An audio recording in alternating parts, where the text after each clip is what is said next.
میر جعفر کا نام ہے، میر صادق ہے، یہ جانور تک کہا گیا. یہ حضرت تاریخ کے وہ الفاظ ہیں جس میں تاریخ نے ان لوگوں کے کردار کو مسترد کیا ہے، اس کو گندہ کہا ہے، اس کو غدار کہا ہے.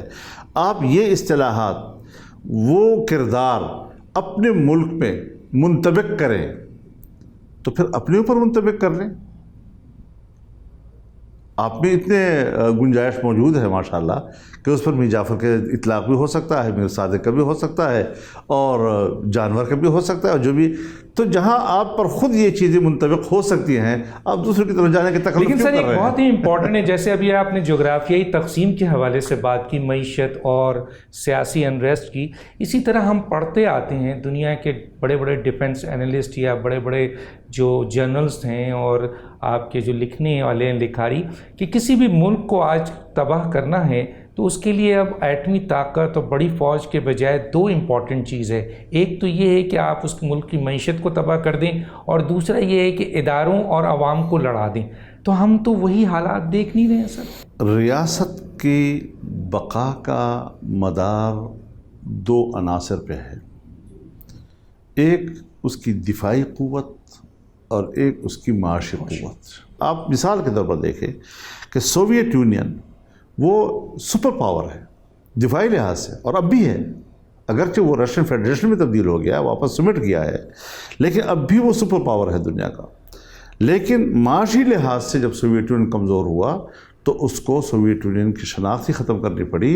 وسط ایشیا سے اس کو دستبردار ہونا پڑا، جن ممالک پر اس کا تسلط تھا، اپنے پڑوس پہ جو سب دستبردار ہونا پڑا. چائنا جو ہمارا پڑوسی بھی ہے اور ہمارا دوست بھی ہے، اور 70 سال کی وہ دوستی جس کو ہم بحر الکاہل سے گہری، ہمالیہ سے اونچی، شہد سے میٹھی، لوہے سے مضبوط کہتے تھے، وہ جب معاشی دوستی میں تبدیل ہو گئی تو پاکستان میں ایک نیا معاشی مستقبل اور اس کا ایک امید پبلک کے سامنے آئی. اس کے لیے مختلف شعبوں میں اس نے انویسٹمنٹ کی، مختلف شعبوں میں، آپ کی انرجی کے شعبے میں، آپ کے مواصلات کے شعبے میں، مختلف شعبے، ریلوے کے لائن آپ کو بچھانے کے لیے، تجارتی حوالے سے، تو آپ نے اس کو منجمد کر دیا. اب امریکہ یا مغرب کی آنکھوں میں کھٹکنے والا یہ بڑا میگا پروجیکٹ جس کا چین نے ون بیلٹ ون روڈ کے حوالے سے اس کا آغاز ہی پاکستان سے کیا، اس پر اعتماد کرتے ہوئے کہ یہاں مجھے کوئی بلیک میل نہیں کرے گا، اس کو آپ نے منجمد کر دیا.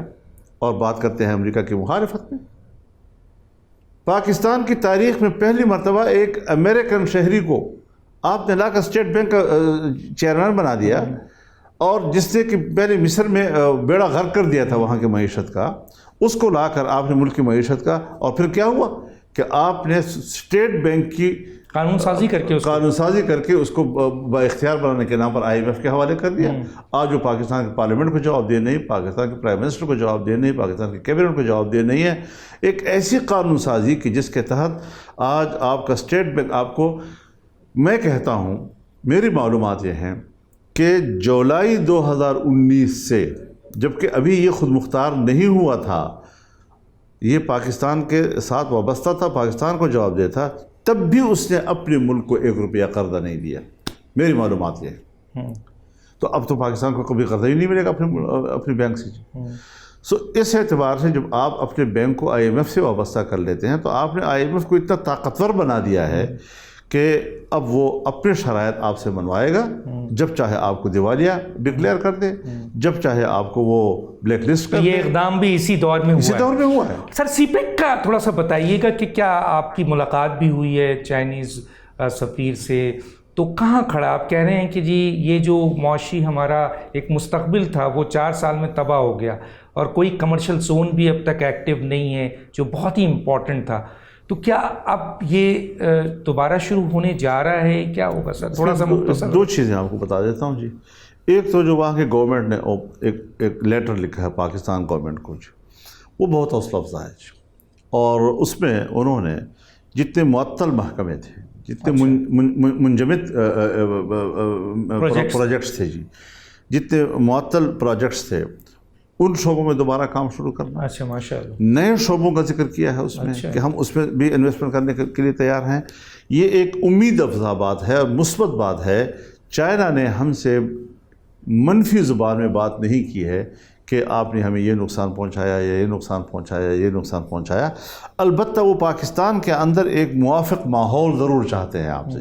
تو یہ ساری چیزیں چائنا کی رپورٹ میں بھی ہے. ایگریکلچر میں بھی کچھ انہوں نے کہا ہے سر؟ کل میرے ساتھ جو بات ہوئی انہوں نے ایگریکلچر کو پرائیورٹی دینے کی بات کی ہے، اور ظاہر ہے پاکستان 70% جو ہے. تو پھر اس کا مطلب یہ ہے کہ موجودہ جو حکومت ہے اس کے اوپر چائنا کا اعتماد ہے سر؟ اس پر اعتماد بھی ہے، اس کے ساتھ وہ کام بھی کرنا چاہتے ہیں، اور میرے خیال میں پاکستان کی معیشت کو ہمیں پرائیورٹی دینی چاہیے. اور جو بھی ملک دنیا میں ہمارے ساتھ پاکستانی معیشت میں کوآپریٹ کرنا چاہتا ہے، پاکستانی مفادات کے تحفظ کی ہمیں ضمانت دینا چاہتا ہے، ہمیں ان کے مفادات سے کوئی جھگڑا نہیں ہے. لیکن بڑی طاقتیں اپنے مفادات کی جنگ میں ہمیں تو تباہ نہ کریں. پاکستان تو 25 کروڑ لوگوں کا ملک ہے، کوئی چھوٹا ملک نہیں ہے جی. اور اس کو بھی اب اگر آپ تقسیم کرنے کی باتیں شروع کر دیں تو میں تو نہیں سمجھتا کہ اس قسم کے لوگ پاکستان کے وفادار ہو سکتے ہیں. ٹھیک ہے سر، میں چھوٹا سا ایک بریک لوں گا. ناظرین ایک چھوٹا سا بریک پہ واپس آتے ہیں.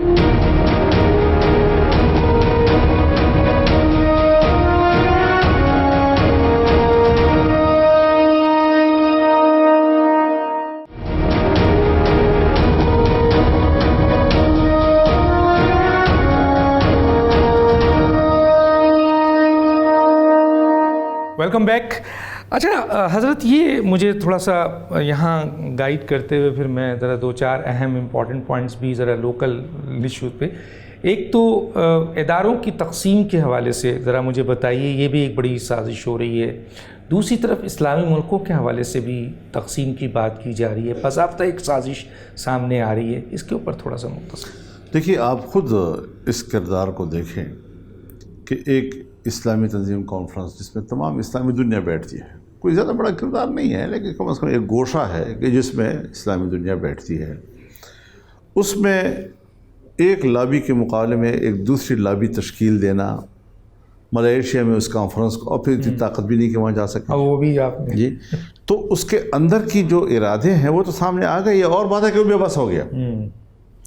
اسی طریقے سے آج اس وقت آپ دیکھیں جی کہ یہ جو حکومت کا خاتمہ ہوا تو بہت سی چیزیں منکشف ہو جاتی ہیں انسان کے اوپر. جی، ہمارے ملک کے اندر ایک اشرافیہ ہے، ایک ایلیٹ کلاس ہے، اور اس میں ریٹائرڈ جنرلز بھی ہیں، اس میں ریٹائرڈ بیوروکریٹس بھی ہیں، اس میں اور بھی بڑے بڑے لوگ ہوتے ہیں. ان کے گھروں میں ماتم کیوں بچھا ہے؟ میں کیا مطلب اس کا لوں؟ یہی لوں گا نا کہ جس بین الاقوامی نیٹ ورک کے تحت اس کو لایا گیا تھا، اور جو یہاں پر اپنے ایجنڈے کی تکمیل کرنا چاہتے تھے وہ ناکام ہوا تو ان کے گھروں میں ماتم بچھ گئی. اور اس طریقے سے ایک پریشر ڈیولپ کیا جا رہا ہے آپ کی اسٹیبلشمنٹ کے اوپر، آپ کے دفاعی قیادت کے اوپر.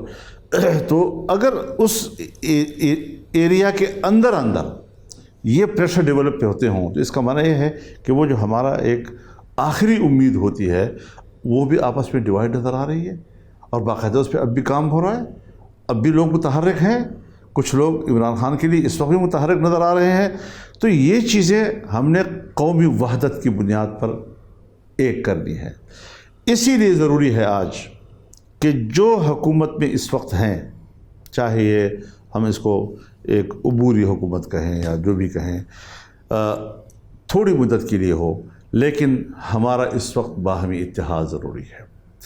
دنیا ہم سے توقع رکھتی ہے کہ پیپلز پارٹی ہو، مسلم لیگ نون ہو، جمعیت علماء اسلام ہو، ہمارے ساتھ جتنی بھی تنظیمیں جماعتیں اس وقت حکومت کے اندر شامل ہیں، یہ سب کے سب اپنی وحدت کو برقرار رکھیں.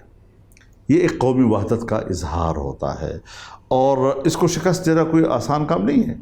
یہ روز روز کے جلسے یہ کوئی حیثیت نہیں ہے. جلسے ہم بھی بہت کرتے رہے ہیں، اور یہ ان کے جلسے تو ہمارے مقابلے میں جلسڑیاں ہیں، کوئی حیثیت ان کی نہیں ہے جی. اور کیمرے کے ٹریک سے وہ ایک شوشہ کر لیتے ہیں، جب آپ اس کو صاف کرتے ہیں تو اس کا کوئی جلسے کی اہمیت ہی نظر نہیں آتی. تو یہ چیزیں ہم نے دیکھی پالی ہیں جی. اور روز روز بیانیہ تبدیل کرنا، روز روز نیا جھوٹ گڑنا، پھر اس کو چلانا، اور پھر ان کا ایک پرانا قسم کا جو ان کا بڑا اسٹیبلش ایک سوشل میڈیا نیٹ ورک ہے وہ بہرحال ہے اپنی جگہ پر، اس کو وہ استعمال کر کے سمجھتے ہیں کہ واقعی کوئی، تو ایک تو سوشل میڈیا کا ہم نے کبھی نوٹس نہیں لینا، اور سوشل میڈیا اتنی چیز نہیں ہوتی کہ ہم اس کے دباؤ میں آئیں. ہم پبلک کی رائے کو اپنی کارکردگی سے ٹھیک کریں جی. لیکن میں ایک گزارش آپ سے کرنا چاہتا ہوں جی کہ جہاں تک یہ بین الاقوامی سازش، دنیا کو تقسیم کرنا، پاکستان کو 3 حصوں میں تقسیم کرنا، کشمیر کو 3 حصوں میں تقسیم کرنا، اسٹیبلشمنٹ کے اندر ڈویژن لانا، یہ آج گند ڈالنا ہر جگہ پر، یہ اس پارٹی کا منشور رہ گیا ہے جی. عمران خان کا منشور سوائے اس کے اب اور کوئی چیز نہیں ہے کہ جہاں جاؤ گند ڈالو جی. پریزیڈنٹ ہے اس کا بیٹھا ہوا ہے جی، وہ حرف نہیں اٹھا رہا، اب یہ آئین کی خلاف ورزی کر رہا ہے. بزدار صاحب التی پلتی مار کر بیٹھ گیا کہ میں وزیر اعلیٰ ہوں، میں نہیں نکلوں گا، نکالنا پڑا اس کو. گورنر بھائی تم وفاق کے تابع ہو، تمہیں نکلنا پڑے گا، نہیں جاتا. خواہ مخواہ ہر جگہ پر ایک ہنگامہ کھڑا کرنا. اسپیکر، ڈپٹی اسپیکر سب نے غیر آئینی کام کیا، اسی طرح وزیر اعظم نے کیا، صدر نے کیا. اب آئین جو ہے اس کے تحت ایک ادارے نے فیصلے دے دیا ہے. اب آپ نہیں ہیں اسپیکر، آپ نہیں ہیں ڈپٹی اسپیکر، آپ گند کیوں ڈال رہے ہیں؟ آپ نہیں ہیں وزیر اعظم، آپ گند کیوں ڈال رہے ہیں؟ تو یہ گند ڈالنا، اس نے پورے 3 سال میں بھی گند ڈالا، غلطوں سے ملک کو بھر دیا، اخلاقی لحاظ سے بھی، معاشی لحاظ سے بھی، کارکردگی کے لحاظ سے بھی. اور ابھی بھی ان کی جو ایک پریشانی ہے وہ یہ ہے کہ ایسی تحریک چلی میرے خلاف کہ جو ایجنڈا میں باہر سے لے کر آیا تھا میں اس کی تکمیل نہیں کر سکا. نہ پاکستان کو 3 حصوں میں تقسیم کر سکا، نہ کشمیر کا تو خیر ہو گیا کسی حد تک، لیکن اس طریقے سے جو اور اپنی قوم کے اداروں کو اب تقسیم کرنے کی بات کر رہا ہے، اس قسم کی گفتگو کر رہا ہے کہ جس سے کہ اس کے اوپر اندر سے ایک پریشر آئے. کچھ لوگ ہیں جو ابھی اندر ان کو سپورٹ کرنے کی بات کر رہے ہیں، لیکن یہ عوامی قوت کے مقابلے میں ٹھہر نہیں سکتے. عوامی قوت جو ہے اس نے وہ ہے کہ جس نے اس کو اتارا ہے جی. ہاں پھر بھی اس کے لیے جو استعمال ہوا ہے وہ کوئی غیر آئینی راستہ استعمال نہیں ہوا، پارلیمنٹ کے ممبران نے کیا. بالکل